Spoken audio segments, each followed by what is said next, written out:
hemos escuchado del primer programa de radio que se llama Glass en línea. Lo que hemos escuchado es una sabatina, es una nueva versión de la sabatina. No es que ha sido declarado inocente. Jorge Glass es un delincuente convicto. Él lo que hace es lavarse la cara de temas que le han enlodado. Tiene el descaro de decir, ¿hay fisuras?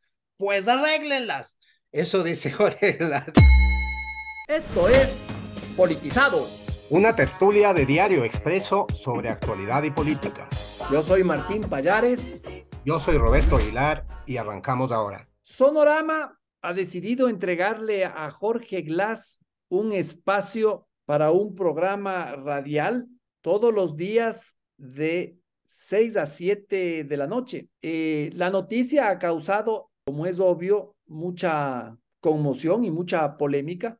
Se trata de, yo pienso que de un insulto para la sociedad ecuatoriana, para quienes creen que la responsabilidad periodística de una empresa tiene que ver también con dar espacio a personas que no solo es que tienen un pasado judicial manchado, sino que todavía tienen pendientes con la justicia. Lo hace además en un momento de campaña política. Es un programa que, si bien es emitido por Sonorama, es retransmitido por Radio Morena y otras radios que son de propiedad de Luis Almeida, que es un político también con una conducta bastante marcada y clara.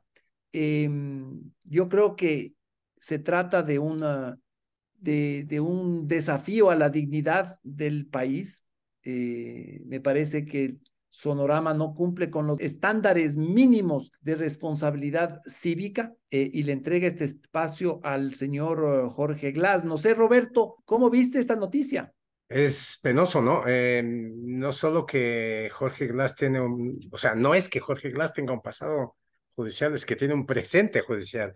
Jorge Glass está libre por una acción de protección dictada por un juez de Yaguachi, el famoso juez de Yaguachi, que ahora está arremetiendo contra la Corte Constitucional, pero no es que ha sido declarado inocente. Jorge Glass es un delincuente convicto. Entonces, entregar un programa de opinión política a un delincuente convicto por corrupción, digamos que no, por decirlo suavemente, no está dentro de los estándares de la ética de los medios de comunicación, ¿no? Que uno espera encontrar en los medios de comunicación. Más aún en época de campaña, un programa dedicado a hacer campaña. Jorge Glass fue privado de sus derechos de participación política en la sentencia del caso Sobornos, por la que fue condenada. Y esa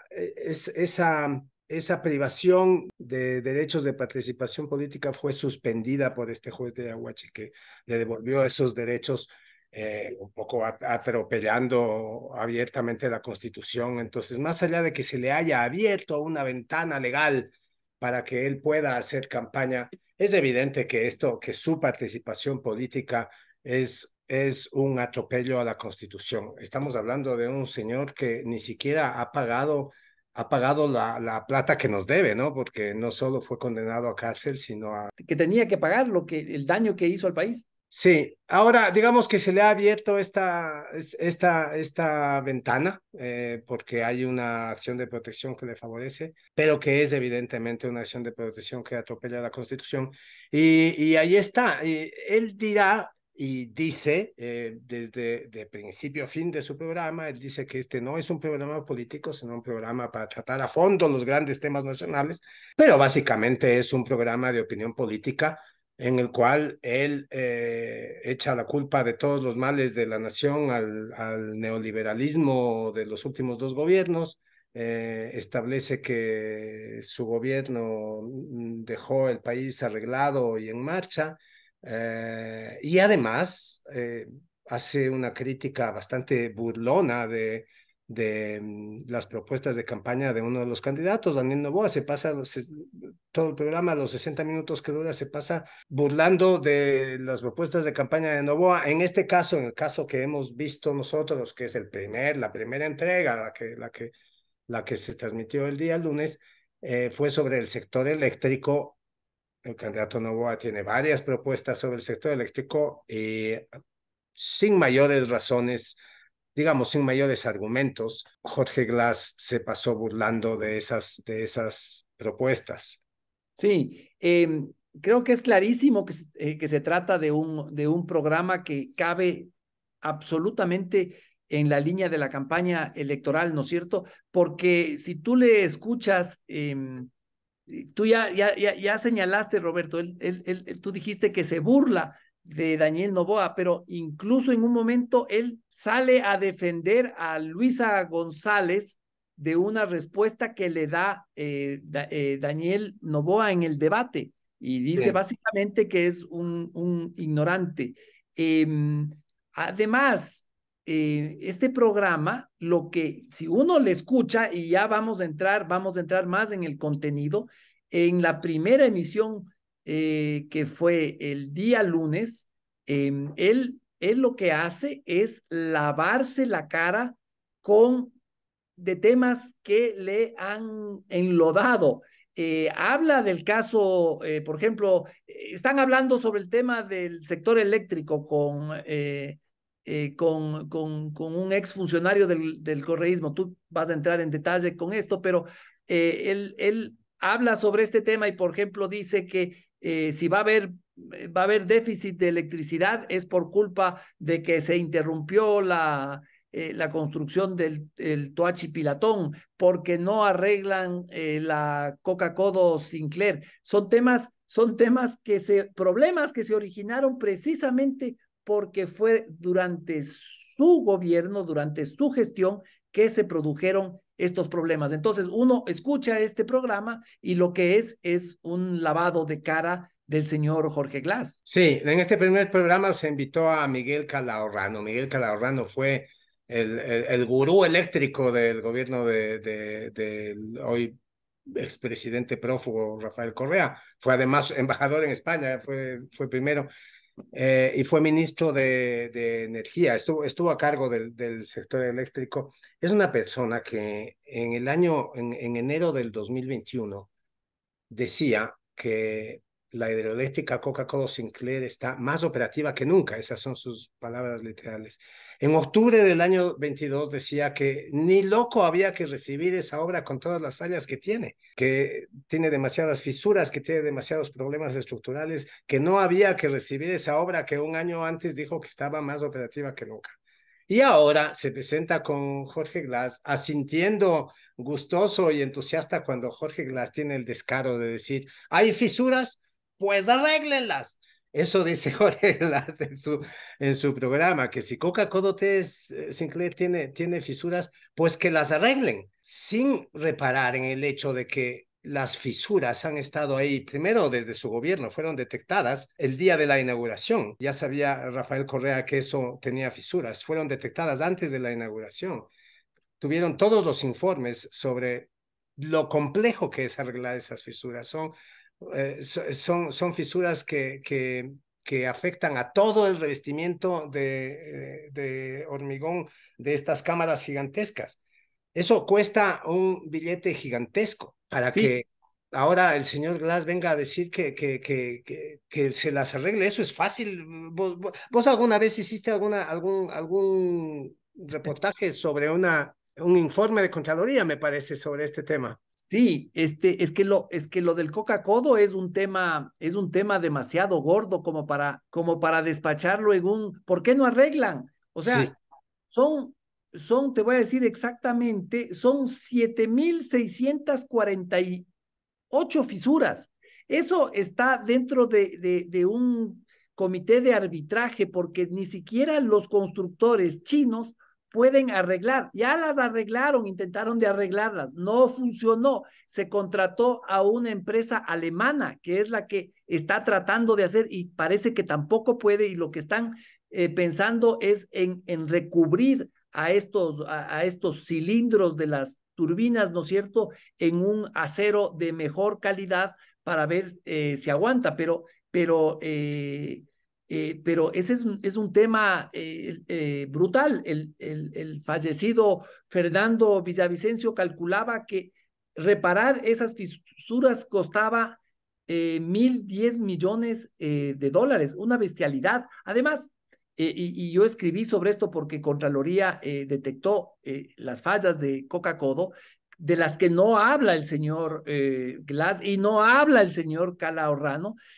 Uno, Coca-Codo no debió haberse construido ahí. Eso está al lado de un volcán. No existen estudios ambientales, no existen estudios de factibilidad que digan que se haga ahí. O sea, se hizo junto a un volcán hiperactivo, lleno de fallas geológicas, eh, eh, con un problema de erosión regresiva gigantesca, que ahora el señor Calahorrano dice que eso recién comenzó en el 2020, pero Contraloría ya estableció que fue un error haber construido ahí, ¿no es cierto? Está el tema este de la mala calidad de la obra que se resume en lo de las fisuras. Rafael Correa, presidente en ese entonces, ordenó de forma consciente y deliberada seguir con el proyecto a pesar de que no había estudios y los que había concernían la factibilidad hídrica de un proyecto muchísimo más pequeño de 859 megabytes de potencia y no el de 1.500 megabytes como finalmente se hizo. Eso dice el informe de Contraloría. Luego está el problema por Dios, o sea, no dice nada, el problema de la corrupción. Hay hasta un caso en contra de Lenín Moreno por este tema, donde el señor Conto Patiño recibió cerca de 19 millones. En fin, son problemas brutales que en este programa no se abordan. ¿Y por qué no se abordan? Porque es parte de un operativo para lavar la cara al señor Glass, lavar la cara al correísmo en plena campaña política. Y lo que dice Coca-Cola Sinclair Martín, prácticamente lo repite con respecto a Toachi Pilatón, con el mismo cinismo. Dice que estos dos gobiernos neoliberales que han arruinado toda la obra de su patrón, ni siquiera pudieron terminar Toachi Pilatón, dicen. Ni siquiera pudieron terminar Toachi Pilatón. Toachi Pilatón no lo pudieron terminar ellos. Toachi Pilatón es una obra que está paralizada desde la época del correísmo, que debían haber terminado en el año 2015 y no lo hicieron. Y esa obra no se ha terminado porque hubo que suspender el contrato unilateralmente con la compañía china con la cual hacía negocios el señor Glass, que es un aficionado a hacer negocios truchos con compañías chinas truchas, por eso está preso, o debería estar preso, pero por eso está convicto. Y esta empresa china, la CWE, dejó, según la auditoría de Contraloría, defectos en el túnel de carga de la central Ayurequín, deformaciones, fallas y desprendimientos del hormigón en las estructuras de la central, inestabilidad en los taludes, irregularidad en las pantallas de impermeabilización, o sea, una serie de problemas estructurales que hacen imposible que esa obra se termine. Y ahora aparece en su programa de radio a culpar a los gobiernos de Lenín Moreno y Guillermo Lasso de no haberla terminado. Sí, no te olvides, Roberto, que Toachi Pilatón es una de las obras que está dentro del escándalo Odebrecht. Ahí también estuvo metido ese problema. Eh, Esto eh, empezó con Odebrecht. Esto comenzó Empezó, con Odebrecht, exactamente, y, con, y, y con un soborno de cosa de $100 millones. De hecho, exactamente, Toachi así. Pilatón, Martín, me haces acuerdo, estaba cuando fue programada, era una obra que debía costar 300 millones y hasta 300, exactamente, 366 300, millones y terminó costando 435 millones. hasta los últimos cálculos publicados en el último tuit de Fernando Villavicencio al respecto eran 1.100 millones, Martín. Sí. los que iba costando la obra de Toache Pilotón. Esto, mira, Roberto, lo que hemos escuchado del primer programa de radio se llama Glass en línea. Lo que hemos escuchado es una sabatina, es una nueva versión de la sabatina, ¿no? Es la misma cantaleta, el tema este de las obras, etcétera, etcétera, etcétera. Y esto evidentemente es parte de una campaña electoral. Insisto, no solamente hay un problema ético de responsabilidad periodística, de responsabilidad cívica de Sonorama, sino que hay un problema legal. Esto es campaña.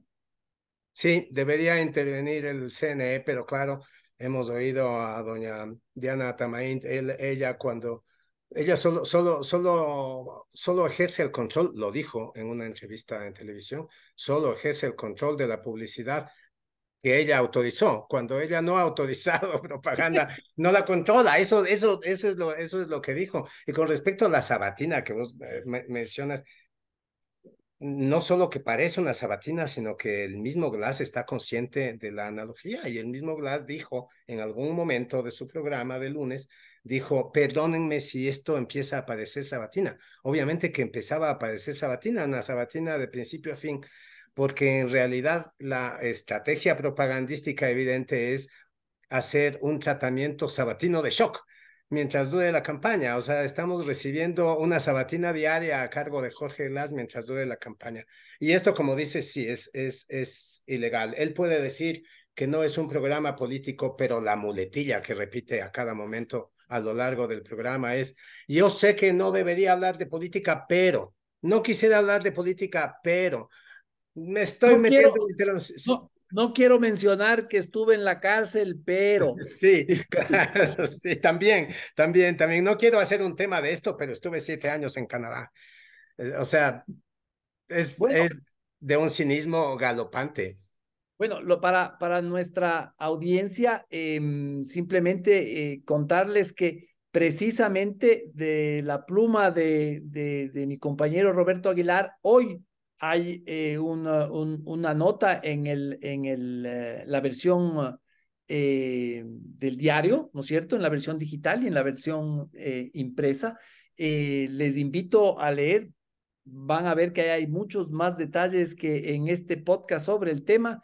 Y bueno, les esperamos mañana una vez más en Politizados. No dejen de suscribirse a Diario Expreso y leer nuestras columnas y toda la información que trae Expreso todos los días. Buenas, adiós.